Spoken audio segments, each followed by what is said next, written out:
전시의 부산 앞바다에는 어선이나 상선 대신 군함들이 수시로 드나듭니다. 부산은 참전군인들이 한국에 처음 도착해 전선을 향해 가는 곳이고 전선을 떠나 고향으로 돌아가는 출발점이기도 합니다. 배식을 기다리는 이 군인들은 전선에 배치되길 기다리는 걸까요? 고향 가는 배에 타려고 대기 중인 걸까요? 부산항은 원조물자가 들어오는 곳이기도 합니다.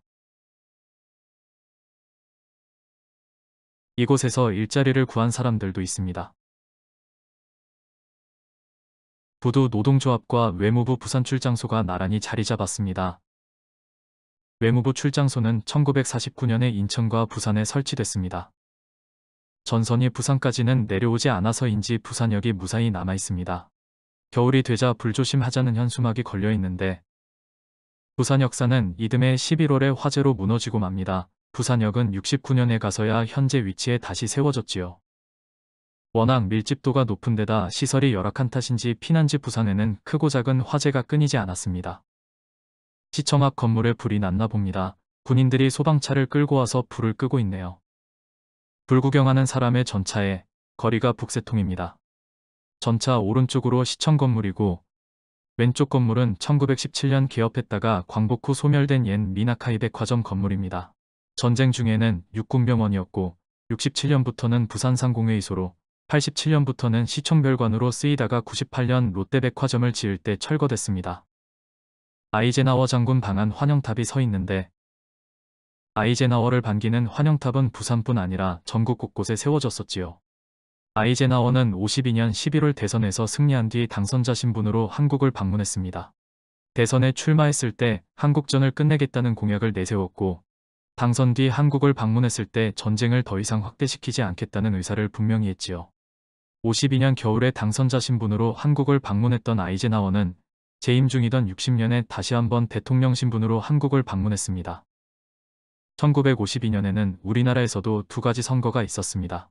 4월 25일과 5월 1일에 최초의 지방의회 선거가 치러졌는데 서울, 경기도, 강원도 같은 지역들이 빠진 채 진행된 선거였습니다. 8월 5일에는 정부 통령 선거가 있었지요.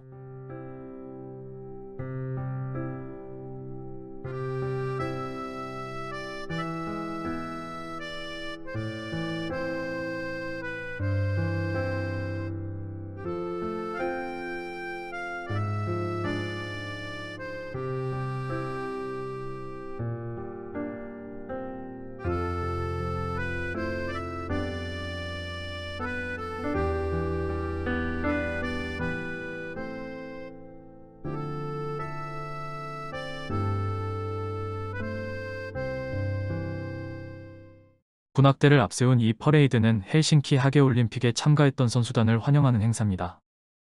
역도의 김성집 선수와 복싱의 강준호 선수가 동메달을 땄고 선수단은 8월 23일 수영비행장으로 귀국한 뒤 다음날 부산역에서 부민동에 있는 대통령관저까지 시가행진을 했다네요. 부산시립병원은 군병원이 됐습니다. 휴전 후에도 군에서 병원을 계속 사용하다가 1956년부터 부산의대 병원이 되었고 시립병원은 완월동으로 이전했습니다. 전쟁 시기에 부산의 기독교계에서 운영하는 병원이 여러 곳 생겼지만 대체로 규모가 작았고 비교적 큰 병원으로는 스웨덴 병원과 서독적 십자병원이 있었습니다. 보수천 둑길을 따라 노점들이 늘어섰습니다.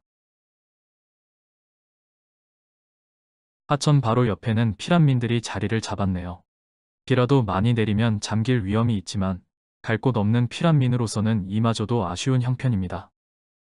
보수천은 구봉산에서 시작해 부평동, 토성동, 보수동 같은 동네를 거치며 자갈치로 들어가는 하천입니다. 부산의 구도심을 관통하는 하천인 거지요. 구덕터널에서 자갈치역까지 이어지는 보수대로가 이 보수천을 복개한 겁니다.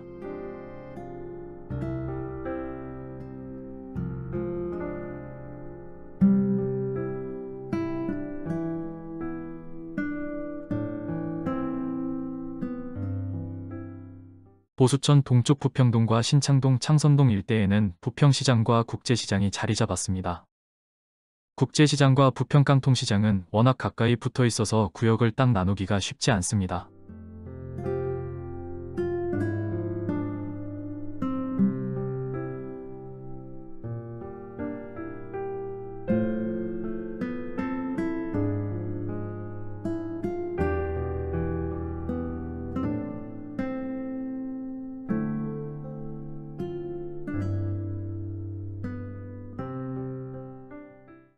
지금은 대각사가 된 동본원사 부산별원이 있던 뒤쪽 골목입니다.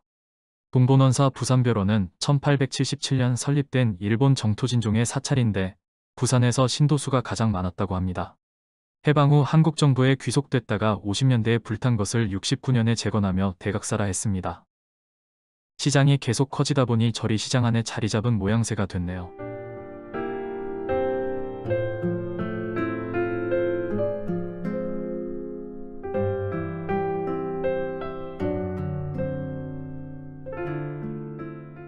부산으로 온 피란민들은 혹시 가족끼리 헤어지게 되면 영도다리에서 만나자고 약속하곤 했습니다. 다리 가운데가 열리는 영도다리는 꽤 유명한 부산의 명물이었고 누구나 알만한 이 다리를 약속장소로 한 거지요. 이 다리의 정식 명칭은 부산대교였지만 사람들은 영도를 이어주는 이 다리를 영도다리라고 불렀습니다. 1982년에 현재의 부산대교가 준공되면서 영도대교로 명칭이 바뀌었습니다.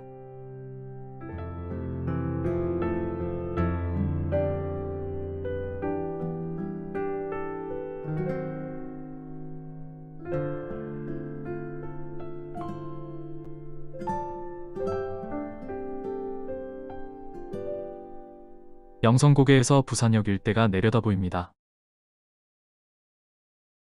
영성고개는 동광동과 영주동 사이에 있는 고갯길인데 현재 동광길이 이 고개를 포함하고 있고 제법 경사진 길이 흔적으로 남아 있습니다. 원래는 바다 쪽으로 해발 40m 조금 넘는 영선산이 있었고 이 산을 넘는 영성고개가 초량과 용두산 쪽을 이어주던 유일한 통로였지요. 영선산은 북쪽의 영국 영사관산과 함께 1909년부터 잘려나가 부산역 주변 바다를 메우는 데 쓰였습니다. 영성고개 북쪽 지점에 있는 복내초등학교입니다. 1896년에 초중고등 과정을 포함한 개성학교라는 이름으로 문을 열었는데 처음에는 지금보다 남쪽에 위치했었다고 합니다. 복내초등학교처럼 개성학교에서 갈라져 나온 학교로는 개성중학교, 부산상고에서 일반고로 전환한 개성고등학교가 있습니다. 초량 쪽에 큰 불이 났습니다. 안 그래도 고달픈 피란민을 더욱 힘들게 한 게 화재였는데 1952년 한 해에만도 490건이나 불이 났다고 합니다.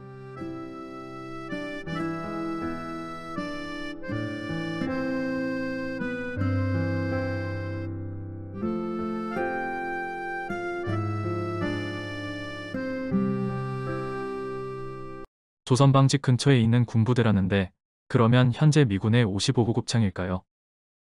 55보급창은 자성대 남쪽에 있는데 옛 조선방직터와 가깝습니다. 자성대 북쪽에 있던 조선방직은 1917년 일본 미쓰이 계열에서 세운 우리나라 최초의 대규모 방직 공장인데 69년 해산될 당시 공장 부지가 8만 평이나 될 정도였습니다. 현재의 범일역 쪽이 정문이고 부산시민회관이 후문 쪽이었다네요.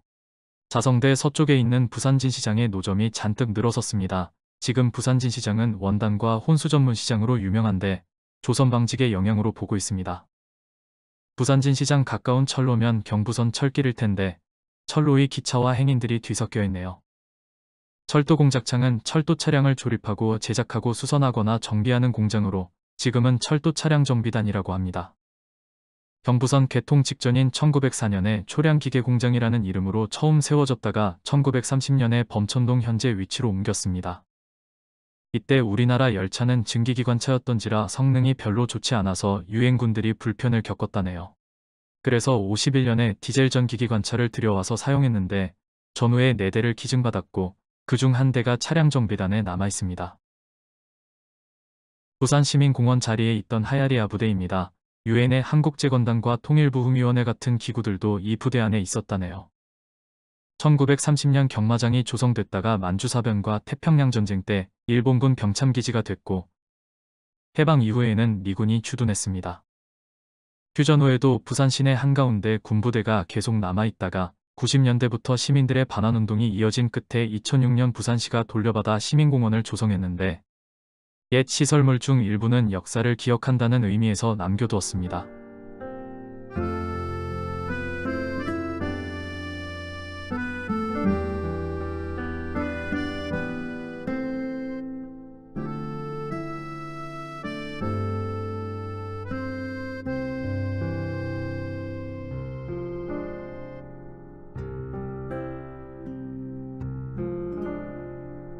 미군 수송본부로 쓰인 간만동 해안은 지금 8부두가 돼 있는데 여전히 미군 물자 수송을 전담하고 있습니다. 간만동과 용호동 우암동 해안은 1930년대부터 대대적으로 매축공사를 했고 태평양전쟁 때는 일본군의 병참기지로 쓰였지요. 휴전 후에도 계속 군사시설로 쓰이다가 75년부터 8부두를 조성했고 현재는 미군과 국군이 함께 사용 중입니다. 동항초등학교는 1919년 성남서당으로 출발했다가 1939년에 기존의 학교가 폐교된 뒤 부산진공립심상소학교 적기분교로 다시 문을 열었는데 적기는 간만동과 용호동 우암동 일대 해안을 일본 사람들이 부르던 명칭입니다.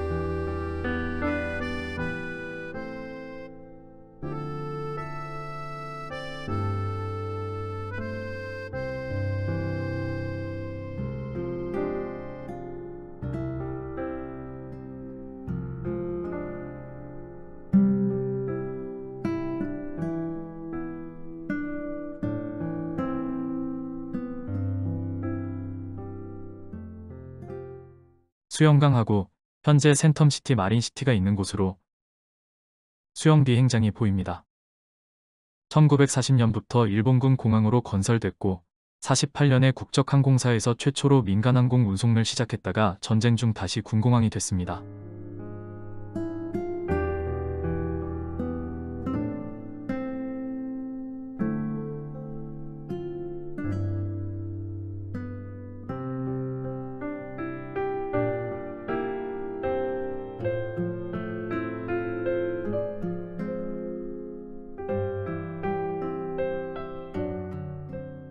전후에 수영공항 시설을 개보수해서 58년부터 부산공항이라는 이름으로 운영했고 76년 김해로 공항을 옮겨갔습니다. 수시로 군용기들이 날아다니는 수영비행장 근처에서 사람들이 제첩 잡기에 한창입니다. 수영비행장 앞의 벼는 물이 맑고 수심이 얕은 데다 모래사장도 넓어서 사람들의 쉼터로 인기가 좋았는데 80년대 수영만 일대가 매립되며 백사장도 사라졌지요. 부산공항이 옮겨간 뒤 군용으로 운용되던 수영비행장도 96년 철수하면서 수영만 일대는 본격적으로 개발이 시작됐고 지금은 그 자리에 백스코와 영화의 전당, 각종 백화점들이 들어선 센텀시티와 신도시 마린시티가 나란히 자리 잡았습니다. 불과 수십 년 전 모습과 비교해보면 그야말로 상전벽해입니다.